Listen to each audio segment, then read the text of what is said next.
नमस्कार। आज हम कहानी विधा के अंतर्गत भाग 2 लेकर उपस्थित हुए हैं, जिसमें हम आज प्रेमचंदोत्तर हिंदी कहानी साहित्य के विषय में अध्ययन करेंगे। तो चलिए शुरू करते हैं। सन 1936 में प्रेमचंद का निधन हो गया। उनके निधन के पूर्व ही हिंदी कहानियों में परिवर्तन के संकेत मिलने लगे थे। उनकी अंतिम दौर की कहानियों में पात्रों की मनोवैज्ञानिक सूक्ष्मताओं की दृष्टि से अपने पात्रों के साथ चलने की आकांक्षा दिखाई देती है। प्रेमचंदोत्तर कहानीकारों में जैनेन्द्र, अज्ञेय और यशपाल सर्वाधिक महत्वपूर्ण कहानीकार माने जाते हैं। इनके अलावा उपेंद्र नाथ अश्क, विष्णु प्रभाकर, अमृतलाल नागर, रांगेय राघव, भैरव प्रसाद गुप्त तथा चंद्र किरण सोन रेक्षा का नाम भी उल्लेखनीय है। जैनेन्द्र और अज्ञेय ने व्यक्तिवादी मनोवैज्ञानिक कहानियाँ लिखी जो समय संदर्भों से प्रभावित थी। यशपाल घोषित रूप से मार्क्सवादी होने के बावजूद व्यक्तिगत मनोभावों को केंद्र में रखकर कहानियाँ लिखते थे। उनका लक्ष्य साहित्य द्वारा एक शोषण रहित समतामूलक समाज की स्थापना था। उन्होंने भारतीय समाज में स्त्री की दयनीय अवस्था पर अपने को विशेष रूप से केंद्रित किया। अपनी कहानियों में उन्होंने प्रेम को स्थान दिया। उनकी कहानियों में अन्याय के प्रति क्रांति के स्वर स्पष्ट रूप से सुनाई पड़ते हैं। जैनेन्द्र द्वारा लिखी गई कहानियों में तत्कालीन राजनीतिक परिवेश का प्रभाव स्पष्ट रूप से दिखाई देता है। उनकी आरंभिक कहानियों का संग्रह फांसी सन 1929 में प्रकाशित हुआ। उनकी आरंभिक कहानियों में फांसी, गदर के बाद जयसंधि और रानी महामाया में स्पष्ट लक्षित होता है कि वे आसपास के जीवन और परिचित यथार्थ को आधार बनाकर नहीं लिखी गई हैं, अपितु विचारों के आधार पर गढ़ी गई हैं। जैनेन्द्र की कहानियों में वास्तविक और यथार्थ जीवन की अपेक्षा अवास्तविक और अमूर्त जीवन का वर्णन अधिक मिलता है। यही कारण है कि उनकी कहानियाँ कभी कभी वास्तविक जीवन से दूर महसूस होती हैं। जैनेन्द्र ने अपने दौर में कुछ प्रतीकात्मक कहानियाँ लिखीं।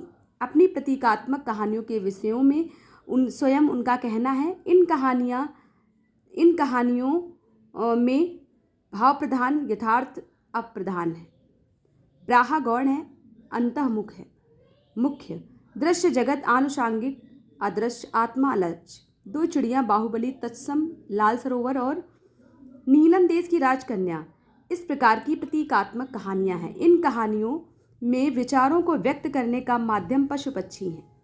मनुष्य इन कहानियों में अस्पष्ट और अमूर्त छाया के समान है। अपनी प्रेम संबंधी कहानियों के लिए शुरू से ही विवादास्पद रहे। इस संदर्भ में मास्टर जी, घुंघरू, ग्रामोफोन का रिकॉर्ड, जानवी, दृष्टिदोष, ब्याह और मामी जैसी कहानियाँ उल्लेखनीय हैं।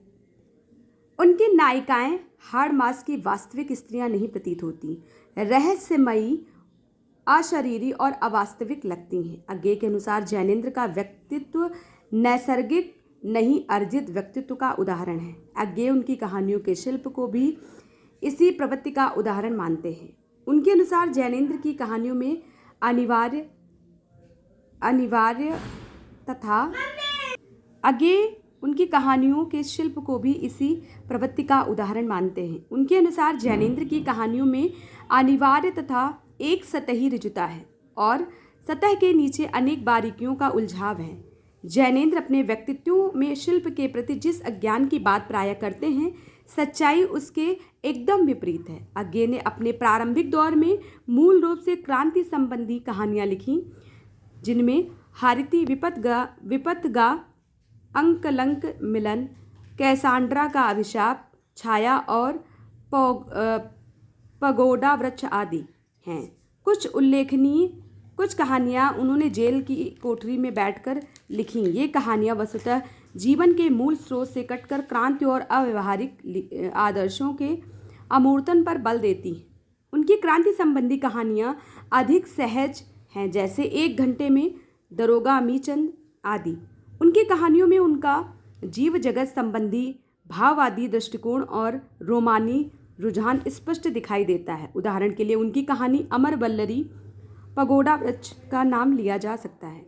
उनकी भाववादी रोमानी दृष्टि का परिचय उनकी कहानियाँ मनसो सिग्नेलर और हर श्रृंगार में भी मिलता है। एक तरह से हिंदी में प्रेम कहानियों की एक सुसंबद्ध परंपरा की शुरुआत का श्रेय अज्ञे की इन्हीं कहानियों को दिया जाता है। अज्ञे की कहानियों में आत्म केंद्रित व्यक्तिवादी तत्वों की आलोचना भी हुई है, जैसे गैंग्रीन, कविप्रिया आदि। घर और परिवार के दायरे को तोड़ते हुए उन्होंने व्यापक धरातल पर मानव मूल्यों की पक्षधरता को महत्व दिया है।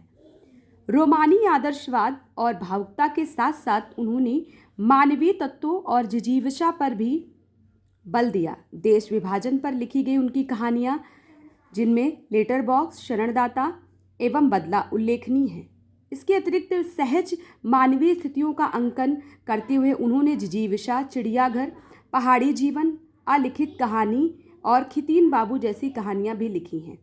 प्रेमचंदोत्तर हिंदी कहानी में अज्ञे को एक नई दिशा के अन्वेषण का श्रेय दिया जा सकता है। प्रेमचंदोत्तर हिंदी कहानीकारों में यशपाल का भी नाम महत्वपूर्ण है। यशपाल की कहानियों का पहला संग्रह पिंजड़े की उड़ान सन 1939 में प्रकाशित हुआ। ये आंदोलन में लिप्त रहने के कारण सन 1932 ये कहानियां सन 1934 से 1938 के बीच जेल में लिखी गई।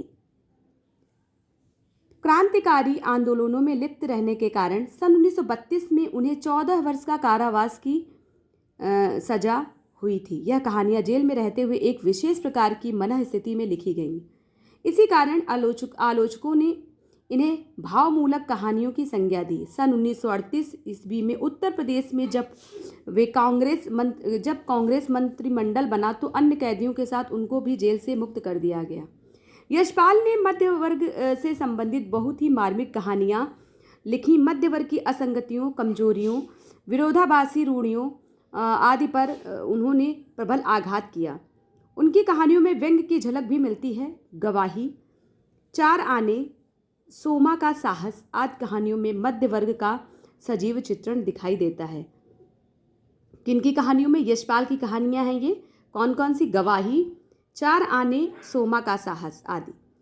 एक राज और गुड़बाई दर्द दिल कहानी आदि कहानियों में समाज के श्रमजीवी वर्ग, नौकर, रिक्शा वाला आदि के प्रति बरती गई निष्ठुरता पाठकों के मन को झकझोर देती है।